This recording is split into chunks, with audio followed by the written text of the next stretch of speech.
News चैनलों और आजकल की मीडिया में किस तरह से आधी अधूरी सूचना ऐसी खबर में बदल जाती है जिसका तथ्यों से कोई संबंध नहीं होता है। उसमें बड़े बड़े पत्रकार, विपक्ष की प्रतिक्रियाएं, सांसदों की प्रतिक्रियाएं और सत्ता के संवैधानिक पदों पर बैठे लोग भी कूद पड़ते हैं।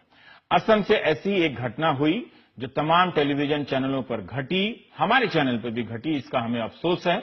16 साल की सिंगर 46 फतवे, आफरीन गाएगी या नहीं, आफरीन देश तुम्हारे साथ है, फतवे के बाद भी नहीं डिगे नाहिदा के इरादे, देशभक्त नाहिदा के कौन कौन है साथ, मौलवियों को सिंगर बेटी का चैलेंज देते रहो, फतवे नहीं छोड़ूंगी, गाना आफरीन के गीतों से क्यों डरे मौलाना, ये आज की तमाम की हेडलाइन रही जो चैनलों पर छाई रही।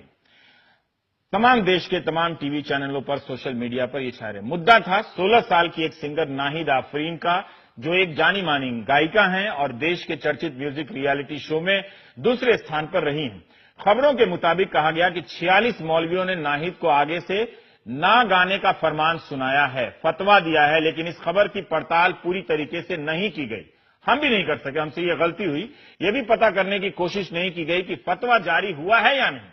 फतवा क्या ऐसे जारी होता है? हमारे चैनल प्रमुख अनिंदो चक्रवर्ती ने एक गुड इवनिंग इंडिया कार्यक्रम में शाम को इस मामले की पड़ताल की। हम चाहते हैं कि देखिए कैसे खबरें बनती हैं और कैसे अफवाहों के जुनून में आप अपनी अपनी धारणा हमेशा के लिए बना लेते हैं। क्या पता आप बाद में इसे चेक भी करते होंगे कि नहीं। और जैसे कि आज सुबह से आप जानते हैं कि असम में कैसे एक बिल्कुल यंग 16 साल की सिंगर हैं, ये परफॉर्म करने वाली थी, इंडियन आइडल में नंबर 2 आई हैं और इनके खिलाफ बताया जा रहा था सुबह से कि फतवा जारी हुआ है और इनको खतरा है। 46 मौलाना ने मिलकर फतवा जारी किया है। मैं सबसे पहले दर्शकों से माफी मांगूंगा क्योंकि हमने भी यही कहा था सुबह से, और एडिटर के तौर पे मैं माफी मांगता हूं आप लोगों से क्योंकि हमने भी जांच पड़ताल न करके इसको फतवा बुलाया है। मैं जरा आपको दिखाता हूं कि असली चीज क्या है। सबसे पहले 2 लीफलेट डाले गए हैं और ये लिखा हुआ है बिरादर मिल्लत पर को एक गुहारी। मुझे हमारे कॉलीग संदीप फूकन जो कि हम यहाँ पढ़ पाते हैं, उन्होंने पढ़ के ट्रांसलेट किया है। गुहारी मतलब अपील है। और एक के बाद एक हम आपको दिखाते ट्रांसलेट करके। ये अहमिया भाषा में लिखा गया है, कहीं पर फतवा शब्द नहीं है, कहीं पर जो सिंगर है इनका नाम नहीं है। उनका कहना है ये बहुत अफसोस की बात है कि पिछले कुछ दिनों में हमारे ही भाई बहनों ने एक हिस्से ने कुछ शरिया विरोधी गतिविधियों में हिस्सा लेना शुरू किया। याद रखिए, शरिया विरोधी गतिविधियां, गाना। हम उदास हैं मगर लोगों से ये अपील करने को मजबूर हैं। ये बताने योग्य बात है कि जादू, गीत, डांस, ड्रामा और नाटक दरअसल शरिया के खिलाफ है।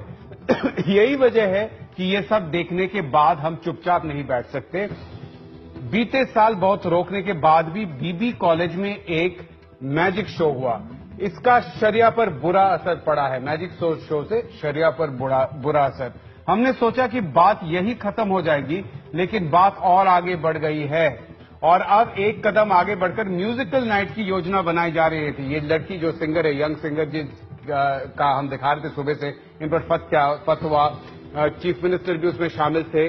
उन्होंने कहा हमारे चैनल पे, उन्होंने कहा कि आप डरिए मत, हम आपको पूरा प्रोटेक्शन देंगे। किसी ने ये पढ़ा नहीं लगता है।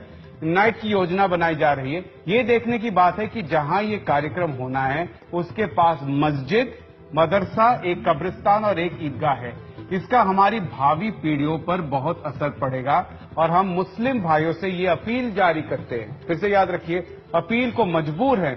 हम चाहते हैं कि भाई इस पर ध्यान दें और ऐसी गतिविधि की इजाजत न दे। तो पहली बात है ये जो अब हम फिर से आपको अगला पेज दिखा रहे हैं। लिफलेट के 2 पेज है, इसमें 46 मौलवियों ने साइन किया है। अब हमें पता नहीं है 46 सारे मौलवी है नहीं है, लेकिन 46 लोगों ने साइन किया है। ये दूसरा पेज है, ये पहला पेज है। सेकंड पेज आपको हम दिखाएंगे किस तरीके से उस पर 46 लोगों ने, और यही बन गया कि 46 मौलवियों का फतवा।